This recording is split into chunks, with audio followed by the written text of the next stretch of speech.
October 25th, 1944, 6:58 in the morning, the Philippine Sea, east of Samar Island.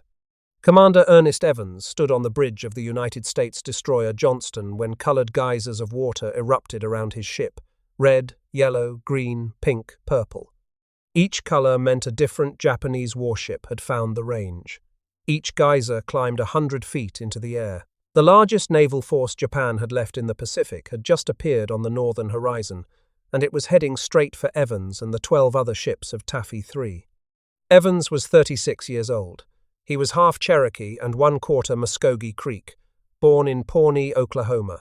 He had graduated from the United States Naval Academy in 1931, and he had spent 13 years preparing for this exact moment.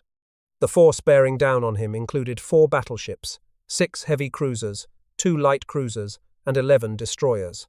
Among them was the Yamato, the largest battleship ever constructed, displacing over 72,000 tons, with 9 18.1-inch guns that could hurl shells, weighing over 3,000 pounds more than 25 miles. Standing between that armada and 6 defenseless American escort carriers were 3 destroyers and 4 destroyer escorts. Evans commanded one of those 3 destroyers. His ship displaced 2,050 tons. The Yamato alone outweighed every ship in Taffy 3 combined. If you had asked any naval officer on Earth what would happen next, the answer would have been simple. The Americans would run. They would scatter. They would pray for help from Admiral Halsey's Third Fleet, which was supposed to be guarding the strait that the Japanese had just come through, but Halsey was not there. He had taken every fast battleship and every fleet carrier 300 miles north, chasing a decoy force of empty Japanese carriers. The strait had been left wide open. The Japanese had walked through it unopposed 6 hours earlier. Nobody had told Taffy 3. Evans did not run. He did not scatter. He did not wait for orders from Rear Admiral Clifton Sprague, the task unit commander. He turned to his officer of the deck and gave an order that would define the rest of the battle and the rest of his life. All engines ahead flank, left full rudder. The Johnston surged forward, accelerating toward 35 knots, driving straight at the largest surface fleet the Japanese had put to sea since Midway. Every man on that bridge understood what that order meant. They were charging. To understand why Evans made that decision in less than 10 seconds, you have to understand who he was and where he came from. Ernest Edwin Evans was born on August 13, 1908, in Pawnee, Oklahoma. His mother was Cherokee. His father was of mixed white and Muskogee Creek descent, making Evans half Cherokee and 1/4 Creek. He grew up in Muskogee, attending Central High School, and from boyhood he wanted to fight. According to the Congressional Medal of Honor Society and family accounts, he tried to enlist in the Marine Corps first, but they turned him away. He enlisted in the Navy instead on May 29, 1926, at age 17. After a year as an enlisted sailor, he won an appointment to the Naval Academy at Annapolis, entering as a midshipman on June 29, 1927. At Annapolis, his classmates called him Chief. Some called him Big Chief or Cherokee. He was short and barrel-chested, with straight black hair and a voice that carried across a deck like a foghorn. He was not the kind of officer who led from behind a desk. He was physical, aggressive, and utterly fearless. He graduated in the class of 1931, commissioned as an ensign on June 4 of that year. For the next decade, Evans served on battleships, destroyers, and auxiliary vessels across the Pacific and Atlantic. He served on the Colorado, the Roper, the Rathburn, and several other ships. He qualified as an aviation gunnery observer with Scouting Squadron 9 aboard the cruiser Pensacola. He learned every system on every ship he touched. When the Japanese attacked Pearl Harbor on December 7, 1941, Evans was serving as executive officer aboard the destroyer Alden in the Asiatic Fleet, stationed in the Dutch East Indies. The Alden fought in the disastrous Battle of the Java Sea in February 1942. The Allied fleet was shattered. 2 Dutch cruisers, a British cruiser, and several destroyers went down. The survivors retreated through the Bali Strait toward Australia, fighting a brief gun action with Japanese destroyers in the darkness. Evans assumed command of the Alden on March 14, 1942, and brought her safely to Fremantle. That experience changed him permanently. He had watched ships burn. He had watched sailors die in the water. He had been forced to retreat, and he swore he would never do it again. In October 1943, the Navy gave Evans a brand new ship. The Johnston, hull number DD5-57, was a Fletcher-class destroyer, the finest destroyer design in the world. She was built by the Seattle-Tacoma Shipbuilding Corporation, laid down on May 6, 1942, launched on March 25, 1943, and commissioned on October 27, 1943. Evans was her first and only commanding officer. The Fletcher-class was the backbone of the American destroyer fleet. 376 feet long, 39 feet at the beam, she carried 5.5-inch, 38-caliber dual-purpose guns, 10 21-inch torpedo tubes in 2 quintuple mounts, and a sophisticated Mark 37 fire control director with radar. She could make 38 knots. She carried a crew of roughly 327 men. She was fast, well-armed, and maneuverable. She was also compared to a battleship and made of paper. Her hull plating was less than an inch thick. A single 14-inch shell could tear her in half. On the day Johnston was commissioned, Evans assembled his crew on the fantail at Seattle. He stood before them, short and broad, his voice carrying in the cold air, and he told them what kind of ship this was going to be. "This is going to be a fighting ship. I intend to go in harm's way, and anyone who does not want to go along had better get off right now." Nobody got off. Over the next year, Johnston proved Evans right. She bombarded Kwajalein in February 1944. She supported the landings at Eniwetok. She escorted convoys through the Solomons. She helped sink the Japanese submarine I-176 on May 16, 1944, for which Evans received the Bronze Star with Combat V. She screened carriers during the recapture of Guam in July 1944. She supported operations in the Marianas and the Palaus. By October 1944, Johnston had earned 6 battle stars and had not suffered a single combat fatality among her own crew. Evans had built exactly the ship he promised, a fighting ship with a crew that trusted him completely. In late October 1944, the largest naval battle in history was about to begin. The Battle of Leyte Gulf would involve nearly 300 warships and over 200,000 sailors across 4 separate engagements spread over the Philippine archipelago. The American objective was simple: protect the invasion fleet landing troops on the beaches of Leyte. The Japanese objective was equally simple: destroy that invasion fleet before the Americans could establish a foothold in the Philippines. The Japanese plan was called Shogo-1. It was a complex operation involving 3 separate naval forces attacking from different directions, designed to draw the American covering fleet away from Leyte Gulf and then destroy the vulnerable transports and landing ships inside. The key was deception. Vice Admiral Jisaburo Ozawa would take a force of 4 aircraft carriers north of Luzon. These carriers were almost empty. Their air groups had been destroyed in previous battles. They carried barely 100 aircraft between them, flown by largely untrained pilots. Ozawa's carriers were bait. Their sole purpose was to lure Admiral William Halsey and his powerful Third Fleet away from the San Bernardino Strait. While Halsey chased the bait, Vice Admiral Takeo Kurita would bring the main striking force, the center force, through San Bernardino Strait and into Leyte Gulf from the north. Kurita had the most powerful surface fleet Japan could still assemble: 4 battleships, including the Yamato, 6 heavy cruisers, 2 light cruisers, 11 destroyers. Enough firepower to annihilate every transport and landing ship in the Gulf. On October 24, the day before the Battle of Samar, American carrier aircraft from Halsey's Third Fleet caught Kurita's center force in the Sibuyan Sea. They hammered the Japanese fleet all day. The super battleship Musashi, sister ship of the Yamato, took approximately 19 torpedoes and 17 bombs before she finally rolled over and sank, taking over 1,000 men with her. The heavy cruiser Miyoko was so badly damaged she had to retire. Kurita temporarily reversed course, and Halsey concluded that the center force had been dealt with. Then Halsey made the decision that would define his career and haunt him for the rest of his life. His scouts reported Ozawa's carrier force to the north. Halsey took the bait. He turned his entire Third Fleet north, every fast battleship, every fleet carrier, every cruiser, and headed for Ozawa. He left San Bernardino Strait completely unguarded. Not a single American warship was watching the exit. A planning message Halsey had sent earlier that afternoon made the situation worse. He had transmitted a preparatory order stating that Task Force 34 would be formed from his fast battleships to guard the strait. Rear Admiral Thomas Kincaid, commanding the 7th Fleet, and Admiral Chester Nimitz at Pearl Harbor both read this message and believed Halsey had left those battleships behind. He had not. It was meant only as a contingency plan. Nobody clarified the misunderstanding. At 35 minutes past midnight on October 25, Kurita's center force transited San Bernardino Strait in single file, entirely unopposed. By dawn, they were steaming south along the coast of Samar, heading directly for Leyte Gulf.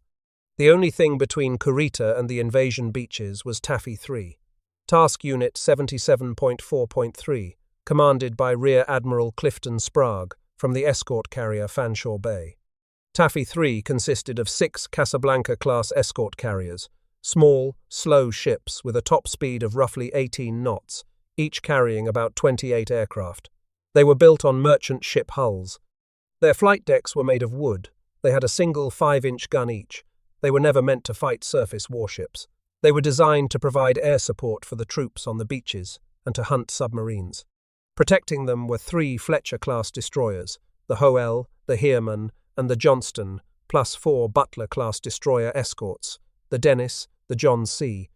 Butler, the Raymond, and the Samuel B. Roberts. That was all. 3 destroyers and 4 destroyer escorts against 4 battleships, 6 heavy cruisers, 2 light cruisers, and 11 destroyers. At 6:37 that morning, an Avenger pilot from the escort carrier St. Lo, Ensign William Brooks, spotted pagoda-shaped masts on the northern horizon. He radioed the sighting. At 6:44, lookouts on the Fanshawe Bay saw anti-aircraft bursts and mast tops. At 6:58, the Yamato opened fire at approximately 34,000 yards. The colored dye splashes erupted around the escort carriers. Rear Admiral Sprague could not believe what he was seeing. He grabbed his radio and sent a plain language distress call. He ordered the carriers to turn east at maximum speed and to launch every aircraft they had. He ordered his escorts to make smoke. If you want to know how one destroyer charged a battle fleet and crippled a cruiser in 3 hours, please like this video. Every like pushes this story to someone who has never heard of Commander Evans or the Johnston, and they deserve to be heard. Please subscribe. Back to the Johnston. Evans did not wait for orders from Sprague. His gunnery officer, Lieutenant Robert Hagen, was standing on the bridge when Evans gave the order to charge. Hagen had served under Evans long enough to know that the commander did not bluff, and he did not hesitate. If Evans said charge, the ship charged. Hagen later wrote about Evans in a 1945 article for the Saturday Evening Post. The skipper was a fighting man from the soles of his broad feet to the ends of his straight black hair. He was an Oklahoman and proud of the Indian blood he had in him. The Johnston was a fighting ship, but he was the heart and soul of her. Hagen understood the tactical situation immediately. The escort carriers could not outrun Kurita's force. They made 18 knots at best. The Japanese cruisers could make 35. The only way to buy the carriers time was to close the distance and attack. Make the Japanese think they were facing a much larger force. Force them to maneuver defensively instead of pressing their attack on the carriers. And there was one more thing. Johnston carried 10 torpedoes. If even one of them hit a cruiser at close range, it could change the entire geometry of the battle. Johnston went to flank speed and turned directly toward the Japanese fleet. She was making 35 knots through calm seas, trailing a thick white wake. At 7:10, at a range of approximately 18,000 yards, Hagen opened fire on the heavy cruiser Kumano with Johnston's forward 5-inch guns. The range was extreme for a 5-inch weapon, but Hagen had the Mark 37 fire control system with radar. He walked his shells onto the target. Over the next 5 minutes, Johnston pumped more than 200 5-inch rounds at Kumano. Hagen estimated at least 40 hits on her superstructure. During the approach, an 8-inch shell from one of the cruisers splashed directly ahead of the Johnston, drenching Hagen in a cascade of seawater dyed bright red. He looked down at himself, dripping red, and said, "Looks like somebody is mad at us." At 7:20, the Johnston reached torpedo range. Evans ordered fire torpedoes. All 10 21-inch Mark 15 torpedoes dropped from their tubes and streaked toward the Kumano at a range of approximately 10,000 yards. Johnston heeled hard to starboard and ran for the cover of her own smokescreen. As she turned, 2 heavy underwater explosions shook the ship, then a third, fainter. The torpedoes hit the Kumano forward. They blew her bow clean off ahead of her number 1 turret. The cruiser lurched to a stop, crippled and taking on water. Rear Admiral Kazutake Shiraishi and his staff had to transfer from the crippled Kumano to the cruiser Suzuya. Kumano retired toward San Bernardino Strait at 15 knots, and Suzuya was detached to escort her. In less than 30 minutes, Evans had removed 2 of Kurita's 6 heavy cruisers from the fight. The Kumano would never fight again. She survived another month on sheer stubbornness, absorbing 8 more torpedoes and 6 bombs across multiple engagements before aircraft from the carrier Ticonderoga finally sank her on November 25, 1944, off the coast of Luzon. But the Johnston's attack came at a cost. At approximately 7:30, as she emerged from her own smoke screen after the torpedo run, the Japanese found her. 3 massive armor-piercing shells slammed into the Johnston in rapid succession. Her crew logged them as 14-inch shells from the battleship Congo, but modern analysis of Japanese gunnery records now indicates they were almost certainly 18.1-inch shells from the Yamato herself, fired at a range of approximately 20,300 yards. The largest naval gun shells ever fired in combat had just hit a 2,000-ton destroyer. The shells were designed to penetrate the thick belt armor of battleships. Johnston had no belt armor. The shells passed through her thin hull plating and out the other side without detonating. They punched clean through. 3 more shells, smaller rounds from Yamato's 6.1-inch secondary battery, hit in the same salvo. These exploded. The damage was catastrophic. The after-fire room was destroyed. The after-engine room was wrecked. All electrical power to the 3 after 5-inch guns was severed. The gyro compass was knocked out. The radar antenna was sheared off the mast. Johnston's speed dropped from 35 knots to 17. Half her engine power was gone, half her guns were dead. Evans was standing on the bridge when the shells hit. Shell fragments tore into his face, his neck, and his left hand. 2 fingers on his left hand were ripped off. His shirt was blown from his body. His helmet was gone. The ship's doctor rushed to him. Evans waved him away. "Do not bother me now. Help some of those guys who are hurt." He wrapped a handkerchief around the stumps of his fingers and kept commanding his ship. A rain squall appeared ahead, a wall of tropical downpour moving across the sea. Evans drove the crippled Johnston straight into it. For 15 minutes, the thick curtain of rain hid them from Japanese gunfire. The shells stopped falling. The only sound was the rain hammering the deck and the hiss of steam escaping from ruptured pipes below. The crew fought to restore what they could. Damage control teams worked waist-deep in flooded compartments, shoring up bulkheads with mattresses and timber, plugging holes with anything they could find.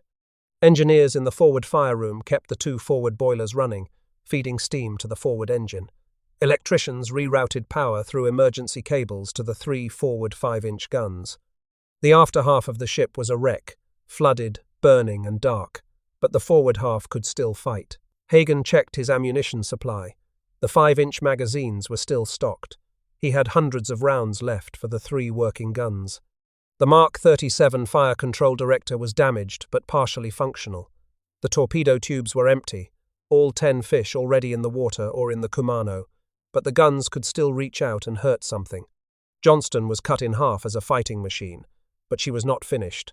Evans did not consider withdrawing. He had made a promise on the fantail in Seattle, and he intended to keep it. At 7:50, Rear Admiral Sprague ordered the small boys, the destroyers and destroyer escorts, to make a torpedo attack on the Japanese fleet. The Hoel and the Heermann charged forward. The destroyer escort Samuel B. Roberts, commanded by Lieutenant Commander Robert Copeland, joined them. Copeland was a reserve officer, not a career naval man, but he understood what was required. He addressed his crew over the loudspeaker. "This will be a fight against overwhelming odds from which survival cannot be expected. We will do what damage we can." Johnston had no torpedoes left and was making only 17 knots on half her power plant, but Evans followed anyway. He could not launch torpedoes, but he could put 5-inch shells into anything within range. He would provide gunfire support for the ships that still had fish in the water. At approximately 8:40, in the smoke and confusion of the attack, Johnston and Heermann nearly collided head-on. Both ships backed full emergency and narrowly missed each other. A spontaneous cheer erupted from the crews of both ships. Commander Hathaway on the Heerman could see Evans standing on Johnston's bridge, shirtless, his hand wrapped in a bloody cloth, waving Hathaway past. The two ships separated and continued their attacks from different angles. The next 80 minutes became the most extraordinary small ship action in the history of naval warfare. 3 destroyers and a destroyer escort charged the most powerful surface fleet in the Pacific. Each ship attacked independently, each captain making his own decisions in the smoke and chaos, each crew knowing exactly what they were sailing into and doing it anyway. At 8:20, the battleship Congo emerged from smoke on Johnston's port beam at a range of 7,000 yards, point-blank range for a battleship. Evans turned toward her and opened fire. Johnston pumped approximately 35-inch rounds into Congo's pagoda superstructure in under a minute. Hagen later estimated at least 15 hits. The shells could not penetrate Congo's armor, but they wrecked her upper works, smashed rangefinders, and started fires. Congo briefly returned fire, then turned away. A 2,000-ton destroyer had just forced a 36,000-ton battleship to flinch. Minutes later, Evans saw the escort carrier Gambia Bay taking direct hits from a Japanese heavy cruiser, probably the Chikuma, at close range. Gambia Bay was burning. She was going to sink. Evans turned to Hagen and gave an order that spoke to everything he was. "Commence firing on that cruiser, Hagen. Draw her fire on us and away from the Gambia Bay." Johnston closed to 6,000 yards and opened fire. She scored about 5 hits on the cruiser's superstructure. The Japanese cruiser did not take the bait. She continued pouring shells into the Gambia Bay, which capsized at 9:07 and sank at 9:11. The Gambia Bay became the only American aircraft carrier in history ever sunk by enemy surface gunfire. Then Evans saw something that made even him pause. The Japanese light cruiser Yahagi, leading 4 destroyers, the Yukikaze, the Isokaze, the Urakaze, and the Nowaki, was making a torpedo run on the escort carriers. If those destroyers launched their Type 93 Long Lance torpedoes at close range, the carriers would be annihilated. The Long Lance was the deadliest torpedo in the world, carrying over 1,000 pounds of explosive more than 20 miles at nearly 50 knots. Johnston was the only ship in position to intervene. She was crippled, down to 17 knots, missing half her guns, her captain bleeding from a dozen wounds. Evans charged the entire destroyer squadron alone. Johnston opened fire on Yahagi first. Hagen put 12 5-inch shells into the light cruiser, staggering her. Yahagi broke off her attack run. Johnston shifted fire to the lead destroyer and scored 5 hits. The remaining destroyers turned 90 degrees away and fired their torpedoes from poor positions and excessive range. Not a single Long Lance hit an American carrier. Evans had broken the torpedo attack single-handedly. He watched the Japanese destroyers scatter and said, "Now I have seen everything." Meanwhile, the Hoel was dying. She had launched her torpedoes at Congo and Haguro, but the Japanese had zeroed in on her. She took roughly 40 hits from 5-inch, 8-inch, 14-inch, and possibly 16-inch shells. Dead in the water by 8:30, she capsized and sank at 8:55. 253 of her 339 crew were killed. Only 86 survived. The Samuel B. Roberts, a destroyer escort half the size of a Fletcher-class destroyer, had closed to within 4,000 yards of the heavy cruiser Chokai and launched 3 torpedoes. She then engaged the heavy cruiser Chikuma at point-blank range with her 2 5-inch guns. A salvo of 14-inch shells from Congo finally killed her. She sank at 10:05. 89 of her 224 crew died. The Heerman, commanded by Commander Amos Hathaway, was the only Taffy 3 destroyer that would survive the battle. She launched torpedoes at Haguro, then Congo, then at the battleship Haruna, from a range of just 4,400 yards. Most critically, her torpedo wakes forced the Yamato to reverse course and run north for 10 minutes to avoid them. The most powerful battleship ever built had been chased from the fight by torpedo wakes from a single destroyer. By 9:05, the Johnston was alone. The Hoel was gone. The Samuel B. Roberts was sinking. The Heerman had expended her torpedoes and was retiring through smoke. Johnston was surrounded by Japanese warships closing from multiple directions. Destroyers to port. Cruisers to starboard, all of them firing. Shells hit the Johnston continuously, punching through her hull, starting fires, killing men at their stations. One by one, her systems failed. Her remaining boiler pressure dropped. Her last engine sputtered and died. Her final 5-inch gun, Mount 51 on the bow, fired its last round and fell silent. The ammunition hoists were wrecked. The fire control radar was gone. She was dead in the water, burning forward and aft, listing to port, holed in dozens of places, taking water through wounds that no damage control team could seal. The bridge was destroyed.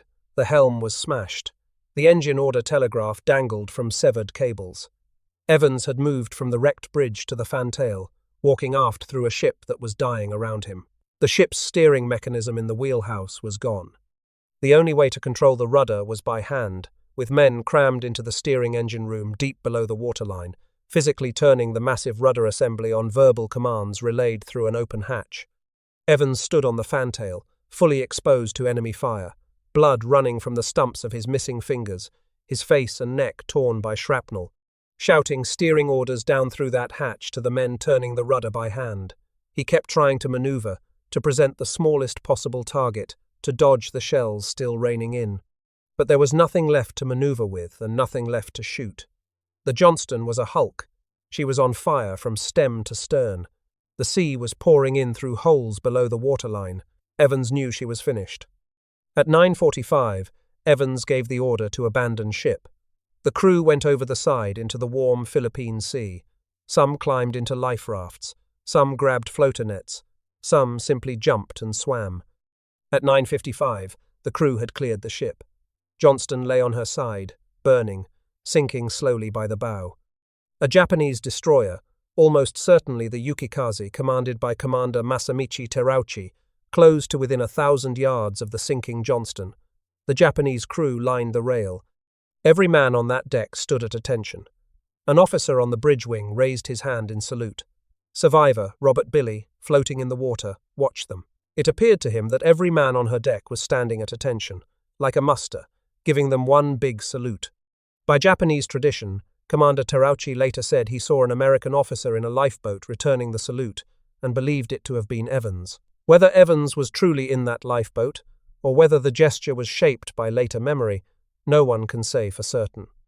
What is certain is that the Japanese, who had just spent 3 hours trying to kill the Johnston and her crew, stopped firing, lined their rail, and paid their respects to a ship that had fought with everything she had. At 10:10, Johnston rolled over and sank, bow first, into the Philippine Sea. She went down in waters over 21,000 feet deep, 4 miles below the surface. Evans was last seen alive by his surviving crewmen. Some reported seeing him in a damaged motor whaleboat with other officers and men. Others believed he died of his wounds before the ship went under. His body was never recovered. He was 36 years old. Of Johnston's 327 officers and men, 186 died. Roughly 50 were killed by enemy action aboard the ship during the battle. Approximately 45 died on the rafts and in the water over the following 2 days, succumbing to wounds, shock, dehydration, and exposure under the tropical sun. Sharks circled the survivors constantly. Chief Gunner's mate Harry Henson was bitten twice but survived. Other men were not as lucky. The survivors had no food and almost no fresh water. They clung to 3 life rafts and 2 floater nets, drifting in the Philippine Sea, watching for rescue that did not come for 2 full days. 92 men, including Evans and his executive officer, Lieutenant Commander Elton Sterling, were last seen alive in the water and never heard from again. Some had been too badly wounded to hold on to the rafts. Some drifted away in the current during the night. Some were taken by sharks. The sea kept no record of how they died. The remaining 141 survivors were finally spotted on October 27 by landing craft from Task Group 78.12. They had been in the water for 50 hours. The men who were pulled from those rafts were sunburned, dehydrated, oil-soaked, and barely conscious. Many had wounds that had gone untreated for 2 days. They were alive because they refused to let go. While Johnston was fighting and dying, the larger battle had reached its climax. At 9:11, Admiral Kurita made a decision that stunned both sides. He ordered all ships to turn north at 20 knots. He was disengaging.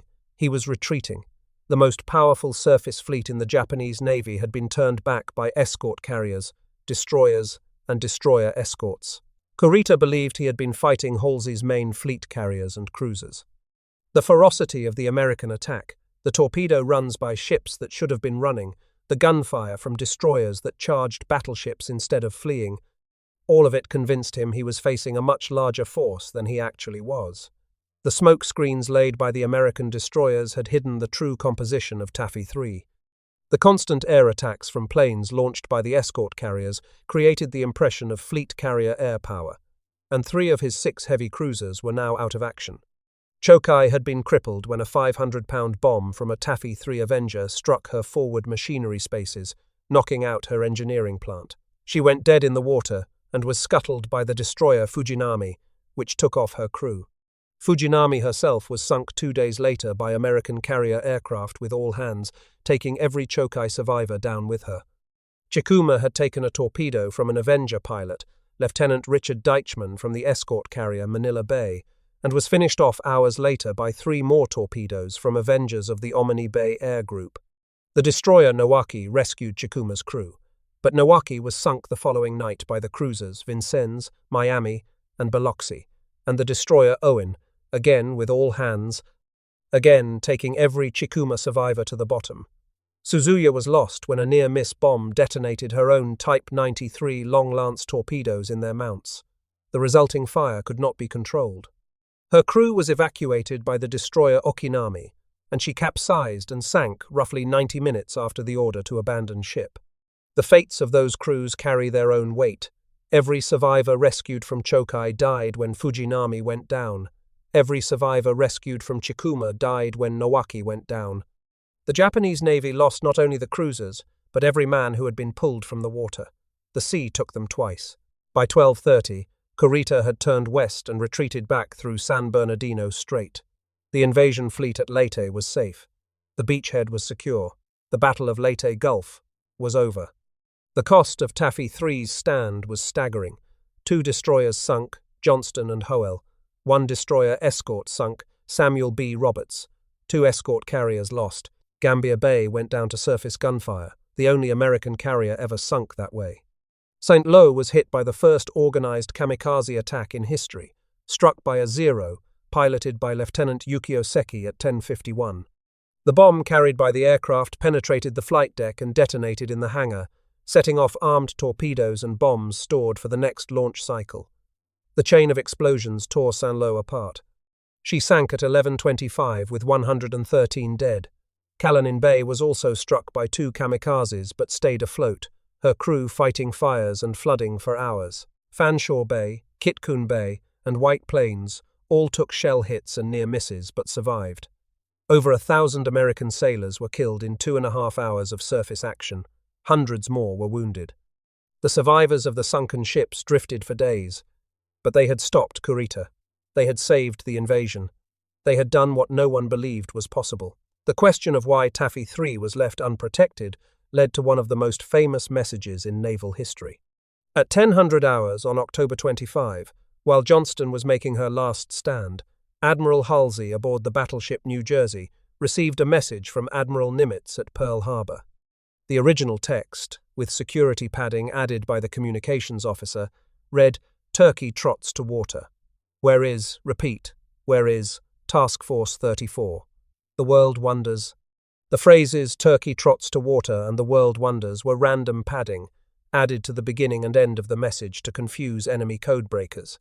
Every receiving station stripped the padding out. Every station except one. On the New Jersey, the decoding officer stripped the first padding phrase but left the last one. Halsey read, "Where is where is Task Force 34? The world wonders."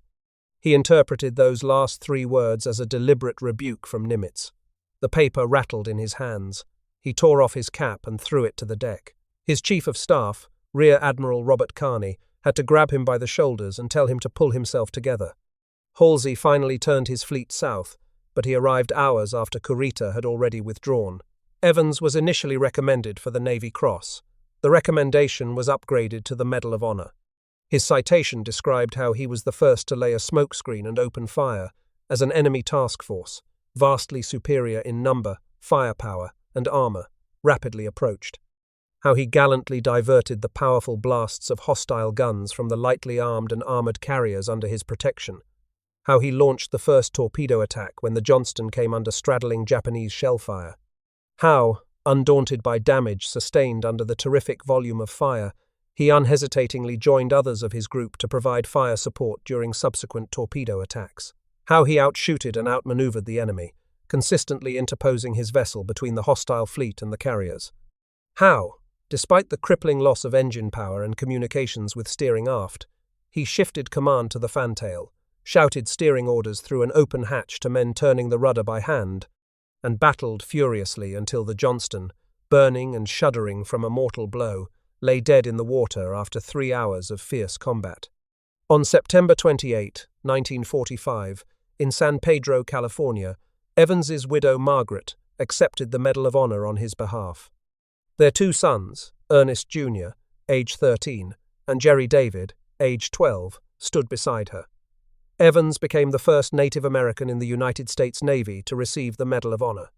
He was one of only 2 World War II destroyer captains to earn it, the other being Commander George Fleming Davis of the destroyer Walkie, killed by a kamikaze off Luzon in January 1945. Evans was not the only hero recognized. The entire task unit, Taffy 3, received the Presidential Unit Citation. Commander Leon Kintberger of the Hoel, Commander Amos Hathaway of the Heermann, and Lieutenant Commander Robert Copeland of the Samuel B. Roberts all received the Navy Cross. The men of Taffy 3 had written one of the most extraordinary chapters in the history of naval warfare. For 75 years, the Johnston lay somewhere in the darkness of the Philippine Trench, deeper than any shipwreck ever found. In October 2019, the research vessel Petrel, owned by the late Paul Allen, located a Fletcher-class destroyer on the edge of an undersea cliff at extreme depth. Their remotely operated vehicle could not reach the main wreck. It was too deep. Then, on March 31, 2021, retired Commander Victor Vescovo piloted the manned submersible limiting factor down to the wreck in 2 8-hour dives, reaching a depth of 21,180 feet, more than 4 miles below the surface, the deepest shipwreck ever surveyed. Through the submersible's viewport, Vescovo could read the hull number painted on the bow. 557, the Johnston. The cameras documented intact 5-inch gun turrets, still pointing outward, as if the crew had never stopped fighting. The torpedo mounts were empty, every torpedo expended in the attack on Kumano. Massive damage was visible along the after third of the hull, consistent with the heavy caliber hits she absorbed during the battle. Vescovo delivered all imagery and field notes to the United States Navy at no charge. The wreck site is protected as a war grave under the Sunken Military Craft Act of 2004. On November 15, 2023, the Secretary of the Navy, Carlos del Toro, announced that a new Arleigh Burke-class guided missile destroyer, hull number DDG-141, would be named the Ernest E. Evans. 80 years after the battle, the Navy would launch a new warship bearing the name of the Cherokee commander who charged a battle fleet and refused to stop fighting until his ship sank beneath him. The story of the Johnston asks a question that has no comfortable answer. What do you do when the odds are impossible, when running makes more sense than fighting, when every calculation says you should retreat? The naval academies of the world teach their students to fight when victory is possible and to preserve forces when it is not. Every textbook says that a destroyer should never engage a battleship in a gun duel. Every doctrine says you do not charge a superior force unless you have no alternative. Evans had an alternative. He could have waited for orders. He could have laid smoke and retired south with the carriers. He could have bought time without closing the range. Instead, he chose to attack. He made that choice before anyone told him to. He set the example that Kintberger, Hathaway, and Copeland followed. He established the tempo of aggression that convinced Kurita he was facing Halsey's battle line instead of 6 baby flatops and a handful of tin cans. The mathematics of the battle are worth considering. Taffy 3 lost 2 destroyers, 1 destroyer escort, and 2 escort carriers. Over 1,000 American sailors died. But Kurita lost 3 heavy cruisers sunk, with the Kumano permanently crippled and eventually destroyed. His fleet was turned back. The invasion force at Leyte, hundreds of transports and supply ships carrying tens of thousands of soldiers, was never touched. The Philippines campaign continued. The liberation of the islands proceeded. The war ended 10 months later. Evans did not do this alone. The Hoel charged and died. The Heerman charged and survived. The Samuel B. Roberts charged and died. Pilots from the escort carriers flew until they ran out of ammunition, then made dry passes over the Japanese fleet to draw fire, unarmed aircraft buzzing battleships to distract their gunners. When the carriers ran out of torpedoes and bombs, crews loaded depth charges into Avengers, and the pilots dropped them on Japanese cruisers anyway. Every ship and every man in Taffy 3 fought beyond what anyone had a right to expect. But Evans was first. He moved before anyone else. He made the decision before the order came. He set the standard that the others followed. Commander Ernest Edwin Evans, of Pawnee, Oklahoma, Cherokee and Creek, Annapolis-class of 1931. He took the smallest warship in the formation and aimed it at the largest fleet the enemy could assemble. He drew first blood before anyone gave an order. He crippled a heavy cruiser with a single torpedo spread. He stared down a battleship at point-blank range. He broke a destroyer attack alone. He fought wounded, shirtless, bleeding from both hands, commanding from the only part of the ship still above water, until there was nothing left to command. The sea took him. No grave marks the spot where he fell. He was the senior screen ship captain in Taffy 3 by date of commission, and the only one of the destroyer captains who did not survive the battle. His ship rests 4 miles beneath the Philippine Sea, the deepest warship wreck ever surveyed, her guns still pointed at the enemy. A new destroyer will carry his name. His Medal of Honor is held by his family. His story is studied at the Naval Academy, at the Naval War College, and in every officer training program in the fleet. But most people have never heard of Ernest Evans. Most people have never heard of the Johnston, or the Battle off Samar, or the day 13 American ships fought 23 Japanese warships and turned them back. That is where you come in. Hit that like button right now. Not for us, for him. Every like sends this video to someone new, someone who should know what this man did. Hit subscribe and turn on notifications. We dig through official records, through action reports, through Medal of Honor citations, to find men like Evans. Men whose stories sat in archives for decades while the world moved on. We pull them out. We tell their stories every week. Drop a comment. Tell us where you are watching from. United States, United Kingdom, Canada, Australia, Germany, Japan. We have viewers on every continent. Every one of you is part of this. Every comment, every share, every like keeps these stories from disappearing. Tell us if someone in your family served in the Navy. Tell us their name. Tell us their ship. This comment section is not just a comment section. It is a roll call, and every name matters. Thank you for watching. Thank you for staying until the end. And thank you for making sure that Commander Ernest Evans and the crew of the Johnston finally get the recognition they earned on October 25, 1944, when they charged a battle fleet and refused to stop.